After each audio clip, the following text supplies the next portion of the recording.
কে আপনি বাংলা ভাষায় কথা বলছেন, নাম কি? শামসুল হক বা কিছু একটা। বিশেষ করে যদি মুসলমান হয়, না হলে বাংলা ভাষী হলেও তাই, তাকে বাংলাদেশি চিহ্নিত করে, তাকে বিদেশি চিহ্নিত করে হ্যারাস করা হচ্ছে। এই স্কোপটা কোনো মতেই দেওয়া যাবে না। নাগরিকত্ব হারিয়েছেন, ব্যক্তিগতভাবে এই মানুষগুলো তো নাগরিকত্ব হারানোর জন্য দায়ী নয়।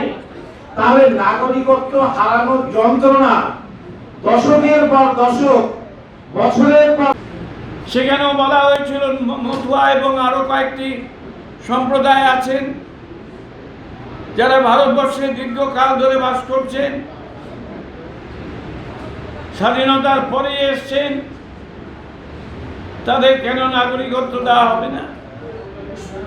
সমস্ত জিনিসটাকে একটা প্যাচের মধ্যে নিয়ে এসে ভোটের রাজনীতি বন্ধ করে যাতে লোকেরা নাগরিকত্ব যথার্থভাবে পায় তার ব্যবস্থা করতে হবে, এটাই আমাদের দাবি। এর জন্য দরখাস্ত এবং নথিপত্র দেখানোর নাম করে মানুষকে ঠকানো চলবে না। 1। 2, নাগরিকত্ব আইনের 2003-এর সংশোধনীর নির্দিষ্ট 3টি বিপজ্জনক ধারা, যেটা আমি আগে বললাম, বাতিল করতে হবে। 3, ধর্মীয় অত্যাচার এবং ধর্মীয় অত্যাচারের আশঙ্কা থেকে দেশান্তরে বাধ্য হওয়ার প্রমাণপত্র প্রদান করার আবশ্যকতা বিযুক্ত করতে হবে। 3টি দেশ এবং 6টি ধর্মের বিশেষ উল্লেখ বিযুক্ত করতে হবে। এটা চলে না, এটা ঠকানোর জন্য কারবার।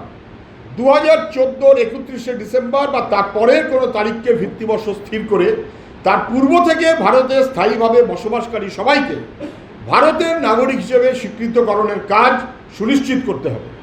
ভারতে বসবাসের প্রমাণপত্র হিসেবে ইতিমধ্যে সুপ্রিম কোর্ট, এটা সম্ভব, আমি ভারতে বাস করছি, এখন ওই 3টের মধ্যে এই কাজটাই দেখানো সম্ভব।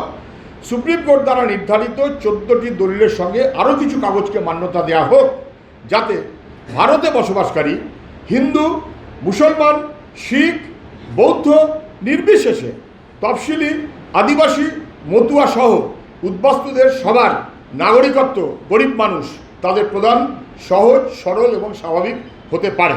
আমাদের কথাটা হচ্ছে, আজকে আমরা সবাই মিলে এখানে ডেকেছি এই কারণে, এইটা রাজ্যের মানুষের কাছে আমাদের আবেদন থাকবে, আপনারা সবাই যদি গ্রহণ করেন, এই মনোভাব নিয়ে যদি চলেন, তাহলে মানুষগুলোকে বাড়তি বিপদে ফেলার যে চক্রান্ত দিল্লিওয়ালারা করছে, বা রাজ্যের অপদার্থতা এক্ষেত্রে অনেক আছে, আমি তার মধ্যে আর বাড়তি এখন যাওয়ার দরকার নেই, সবাই বুঝতে পারছেন, এর থেকে মানুষকে মুক্তি দিতে হবে। নাগরিকত্ব চাই, নাগরিকত্ব চাই, নাগরিকত্ব চাই, ঠকানো কারবার চলবে না। এই হচ্ছে আমাদের আজকে মূলত কোয়েশ্চেনটাতে মানুষ আন্দোলিত হলেন। কেন আন্দোলিত হলেন?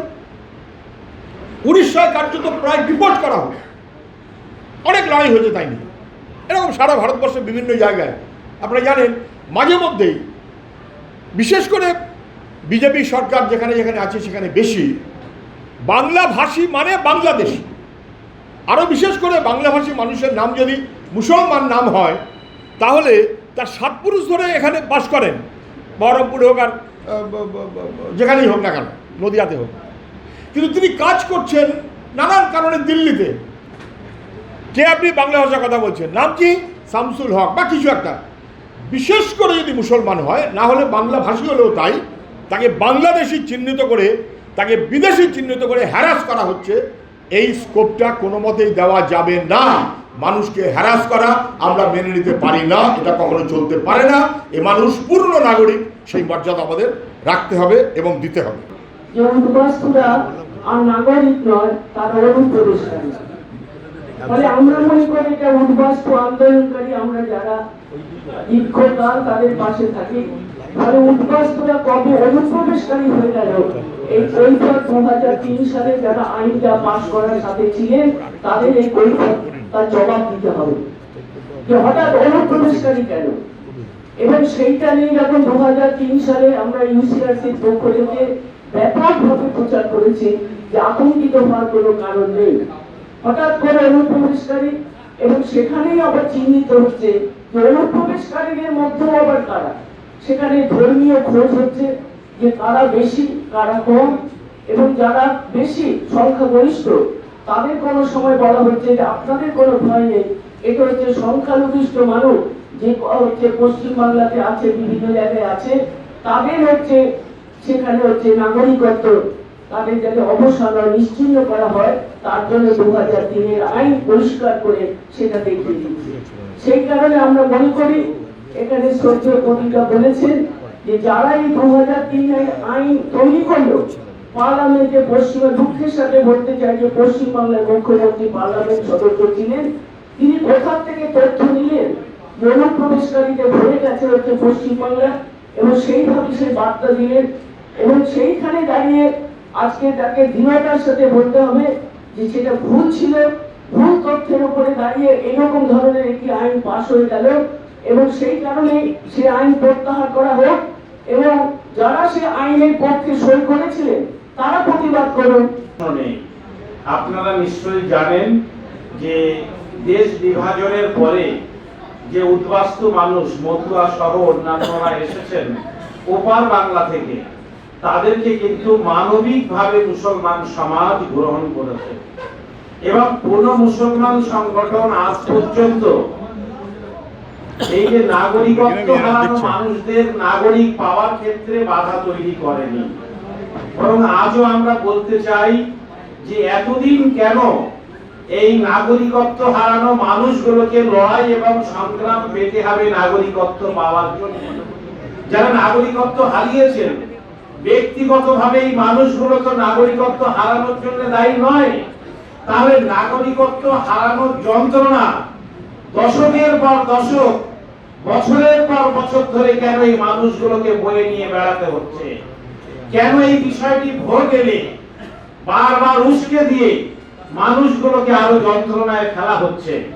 আমরা চাইব যে ভিত্তি বর্ষ যেভাবে বলা হয়েছে 2014 সালের 31শে ডিসেম্বর, সেটি অথবা তার পরের কোন একটি ভিত্তি বর্ষ নির্দিষ্ট করে ভারতবর্ষের প্রত্যেকটি নাগরিককে তা যেন স্থায়ী নাগরিক হিসাবে ঘোষণা করা হয়। নাগরিকত্ব হয় না, বাঙালি উদ্বাস্তুদের নাগরিকত্ব হবে না।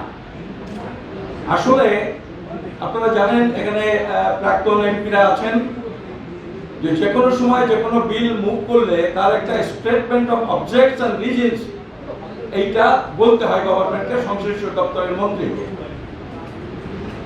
2016 সালের 15ই জুলাই রাজনাথ সিং এই ক্যাপ 16 যেদিন পার্লামেন্টে প্লেস করেছিলেন, সেদিন তিনি বলেছিলেন যে বর্তমানে যে নাগরিকত্ব আইন দেশে কার্যকরী আছে তাতে ওই 3টে দেশ থেকে আসা 6টা সম্প্রদায় অনুপ্রবেশকারী হিসেবে বিবেচিত হন।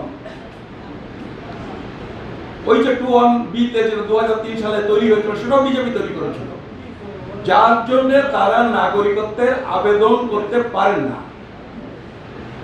তাই এই ক্যাপ আনা হলো। এটা যদি আইনে পরিণত হয় তাহলে এই 3টে দেশের 6টা সম্প্রদায় নাগরিকত্বের আবেদন করার যোগ্য বলে বিবেচিত হবে।